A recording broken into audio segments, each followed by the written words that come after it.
وانه عادي قاعد تهددين امام الملأ وامام الملايين وقاعد يبتزك ويطلب منك 100,000. ما بالكم لما يكون القصة كلها على بعضها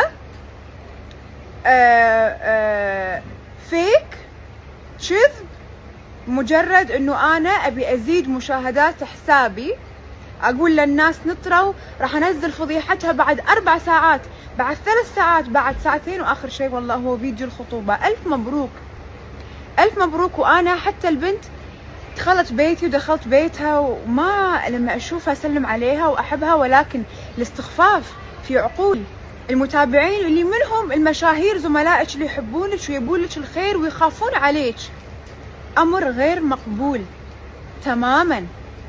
خصوصا انه انتي حساب اوريدي كبير، حساب مشهور، عنده مشاهدات، عنده تفاعل حلو. ليش انا ماني بحاجة اسوي حركة يعني رخيصة مثل هذه؟